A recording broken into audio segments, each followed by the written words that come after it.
Hello friends, स्वागत है आप सभी का एक बार फिर से नर्सिंग ट्रेंड चैनल पे। मैं राकेश प्रजापति आपके लिए लेके आ गया हूँ नर्सिंग ट्रेंड क्वेश्चन का वीडियो नंबर 62।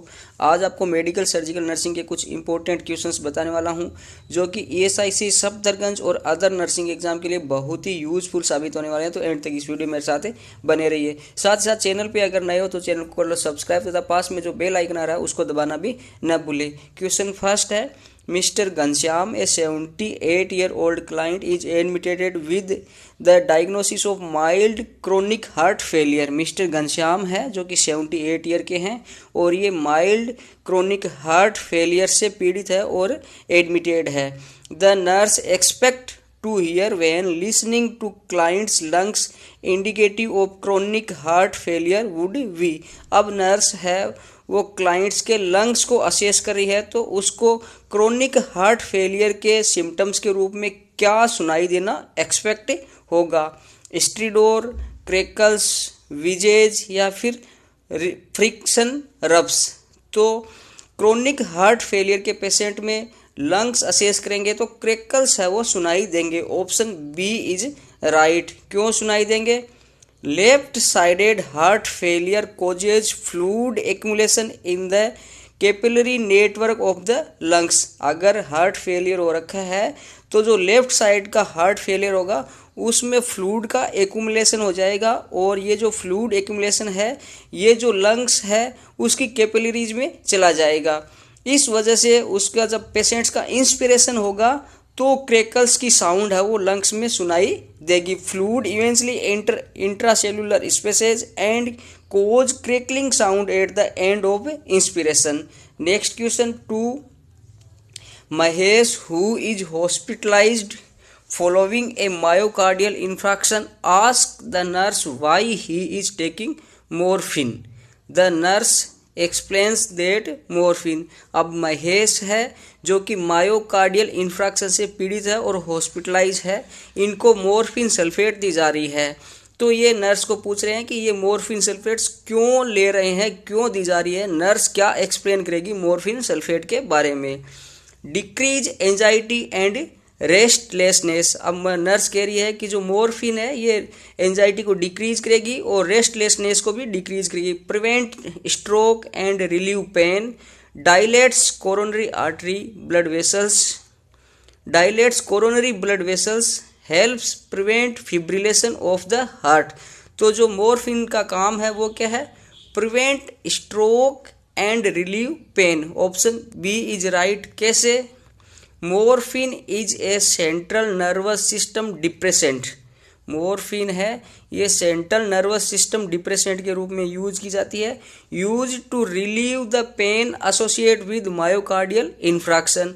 और एमआई से एसोसिएट पेन में मॉर्फिन यूज की जाती है। It also decrease apprehension and prevents cardiogenic shock. और ये कार्डियोजेनिक शोक को भी प्रिवेंट करती है और अप्रहेंशन को भी डिक्रीज करती है। Next question 3, which of the following should the nurse teach the client about the sign of digitalis toxicity. Option दिए गए हैं, increase appetite, elevated blood pressure, skin rash over the chest and back, visual disturbance such as seeing yellow spot. तो nurse है वो digitalis यानी digoxin toxicity के बारे में टीच कर रही है। तो डाइजॉक्सिन टॉक्सिसिटी में क्या होगा? एपेटाइट है वो डिक्रीज होगी, इंक्रीज नहीं होगी। ऑप्शन डी में दिया गया है visual disturbance such as seeing yellow spots. यानी डिजिटलिस डाइजॉक्सिन टॉक्सिसिटी में विजुअल डिस्टर्बेंस होगी और पेशेंट को येलो स्पॉट है वो दिखाई दे सकते हैं। तो option D is right. Next question, nurse teaches a client with heart failure to take oral frusemide in the morning. The reason of this is to help. अब जो हार्ट फेलियर का patient है नर्स उसको कह रही है कि oral फ्रूसामाइड है ये मॉर्निंग में लेना है। अब मॉर्निंग में ओरल फ्रूसामाइड लेने का कारण क्या है, ये किस में हेल्प करेगा?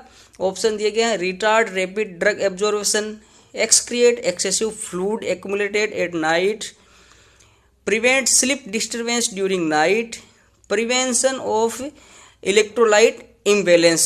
तो ऑप्शन सी दिया गया prevent sleep disturbance during night is right. अगर प्रूसामाइड नाइट में ले लिया जाएगा तो बार बार स्लीप डिस्टर्बेंस होगी, इसीलिए मॉर्निंग में दिया जाएगा ताकि पेशेंट की स्लीप डिस्टर्बेंस नाइट के दौरान न हो। Option C is right. When diuretics are taken in the morning, client will void frequently during daytime and will not need to avoid frequently at night. Next question. What would be the primary goal of therapy for a client with pulmonary edema and heart failure? Option दिए गए हैं enhance comfort, increase cardiac output, improve respiratory status या फिर peripheral edema decreased. Right answer is option B, increase cardiac output. Pulmonary oedema या heart failure के patients में कोई therapy दे रहे हैं तो उसका जो प्राइमरी गोल है वो होता है इंक्रीज कार्डियक आउटपुट, पेशेंट के कार्डियक आउटपुट को बढ़ाना। Option B is right. कैसे?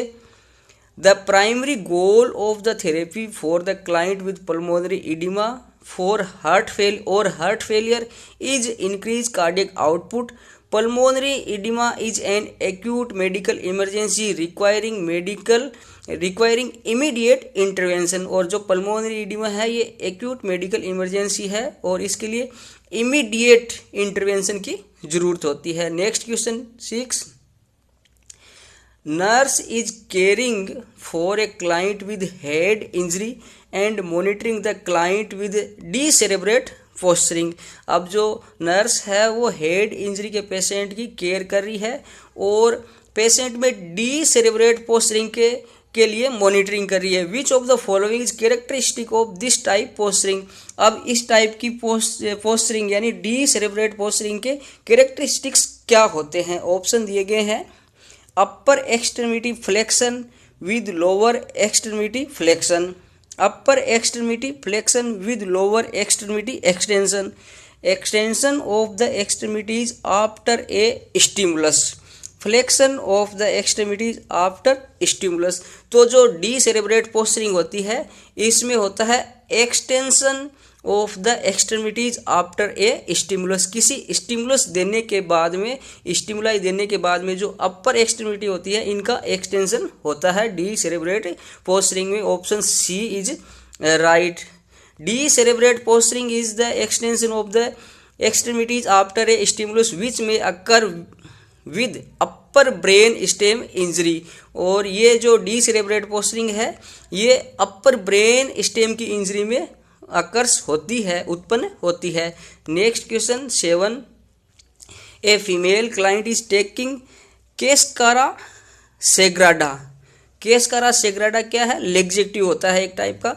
Nurse informs the client that the following may be experience A side effect of this medication. यानी नर्स इंफॉर्मेशन दे रही है कि जो लेग्जेक्टिव ले रही है ये फीमेल क्लाइंट, इसमें इस टाइप के साइड इफेक्ट है वो फील हो सकते हैं लेग्जेक्टिव्स के। यानी लेग्जेक्टिव के साइड इफेक्ट्स क्या हो सकते हैं वो पूछा गया है। जीआई ब्लीडिंग नहीं होती है, पेप्टिक अल्सर डिजीजेज नहीं होती, एब्डोमल क्रैम्प्स, हाँ एब्डोमल क्रैम्प्स है वो लेग्जेक्टिव ड्रग्स के होते हैं। Option C is right.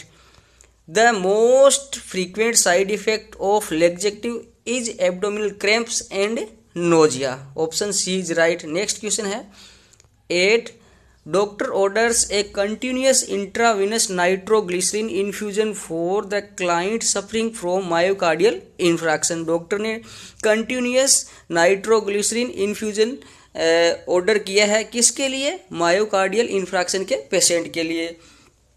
Which of the following is the most essential nursing action.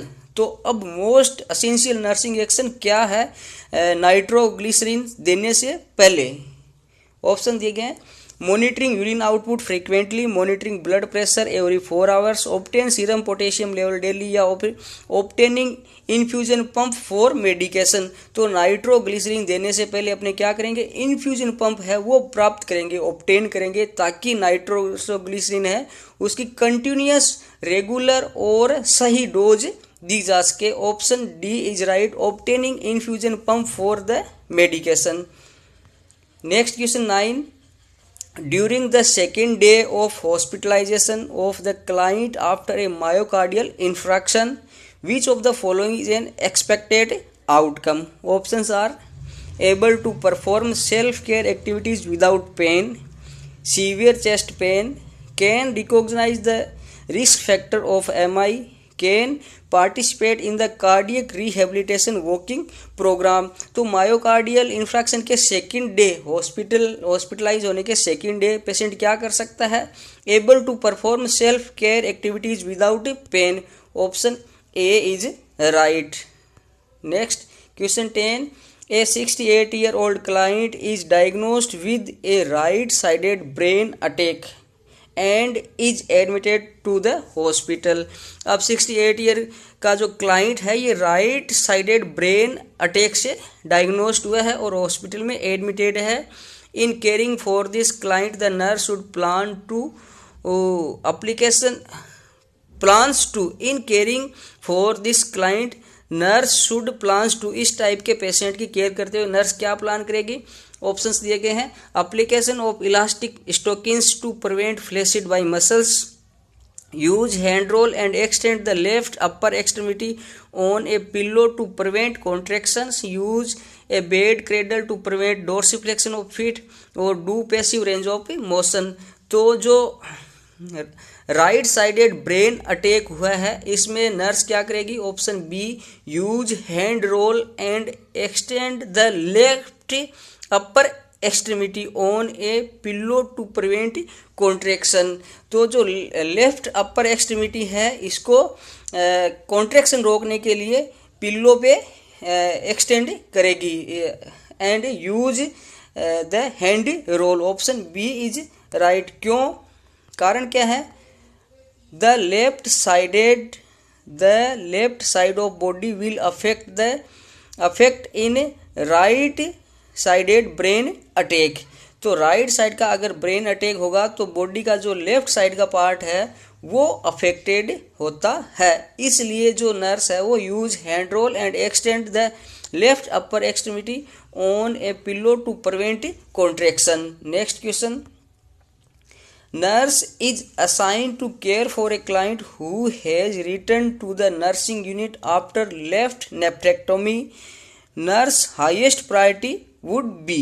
अब नेफ्रेक्टोमी होने के बाद में पेशेंट की केयर करते हुए नर्स के लिए हाईएस्ट प्रायोरिटी क्या होगी? Hourly urine output, temperature, able to turn side to side, able to sips clear liquid. तो नेफ्रेक्टोमी होने के बाद में जो हाईएस्ट प्रायोरिटी होगी नर्स के लिए वो होगी आवरली यूरिन आउटपुट मॉनिटर करना। Option A is right. Next question है, A 64-year-old male client with a long history of cardiovascular problem including hypertension and angina is to be scheduled for cardiac catheterization. During cardiac catheterization teaching, nurse should inform the client that primary purpose of the procedure, यानी cardiac catheterization की teaching देते वक्त nurse बता रही है कि इस procedure यानी कार्डियक कैथेटराइजेशन करने का प्राइमरी पर्पज है वो क्या है? ऑप्शन दिए गए हैं। To determine the existence of CSD, to visualize the disease process in coronary arteries, to obtain the heart chamber pressure, to measure oxygen content for different chambers. Option B is right. जो cardiac catheterization है इसका primary purpose होता है to visualize the disease process in the coronary arteries. Option B is right. कैसे? The lumen of arteries can be assessed by cardiac catheterization. Angina is usually caused by narrowing of the coronary arteries. Option question next है 13, during the first several hour after a cardiac catheterisation it would be most essential for the nurse. Options दिए गए हैं। Elevated client bed at 45 degree, instruct the client to cough and deep breath for every 2 hours, frequently monitor client's apical pulse and blood pressure, monitor client's temperature every 4 hours। Option C is right. Frequently monitor client's apical pulse and blood pressure क्यों किया जाएगा? Blood pressure is monitor to detect hypotension, blood pressure है ये hypotension को detect करने के लिए monitor किया जाएगा। विच में इंडिकेट शॉक और हेमरेज, जो कि शॉक और हेमरेज का इंडिकेटिव है। Apical pulse is taken to detect dysrhythmias related to cardiac irritability. Next question 14, Arjun who has undergone mitral valve replacement suddenly experiences continuous bleeding from the surgical incision during post operative period. Which of the following pharmaceutical agents should nurse prepare to administer to Arjun? यानी क्या हुआ है, mitral valve replacement surgery हुई है और suddenly patients को, यानी अर्जुन जो पेशेंट है उसको क्या हो रहा है, सर्जिकल इंसिजन की साइड से कंटिन्यूअस ब्लीडिंग हो रही है। तो नर्स है अब कौन सा फार्मास्यूटिकल एजेंट्स यानी कौन सी ड्रग है वो अर्जुन को एडमिनिस्टर करेगी, protamine sulphate, quinidine sulphate, vitamin C या फिर कोमोडिन। तो इस टाइप की ब्लीडिंग में नर्स क्या करेगी, ओपन हार्ट सर्जरी की ब्लीडिंग में क्या करेगी, प्रोटामाइन सल्फेट है वो एडमिनिस्टर करेगी। Option A is right. Protamine sulphate is use to prevent continuous bleeding in the client who has undergone open heart surgery. Next question 15, in reducing the risk of endocarditis, good dental care is important measure. To promote good dental care in client with mitral stenosis, teaching plan should include proper use of options dental floss, electric toothbrush, manual toothbrush या फिर irrigation device. Right answer is option C, manual toothbrush. कैसे? The use of electronic toothbrush, irrigation device and dental floss may cause bleeding of gums, allowing bacteria to enter and increasing the risk of endocarditis. Next question लेते हैं 16, among the following sign and symptoms which would most likely to be present in a client with mitral regurgitation? Options are altered level of consciousness, extensional dyspnoea, increase creatine phosphokinase concentration या फिर chest pain. Right answer is option B, extensional dyspnoea. Option B, extensional dyspnoea. Next question 17, Sonu with history of chronic infection of urinary system complaints of urinary frequency and burning sensation. To figure out whether the correct problem is in renal origin, the nurse should assess whether the client has discomfort or pain in the urinary meatus, pain in the labium, suprapubic vera या फिर right और left cost vertebral angle. Right answer is option D, right और left vertebral cost, right और left cost vertebral angle.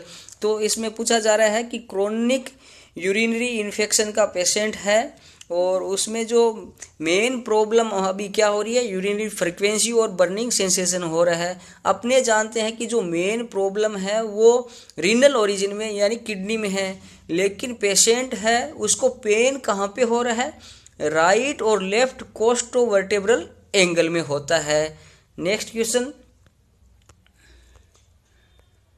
nurse is evaluating the renal function of male client after documenting urine volume and characteristics.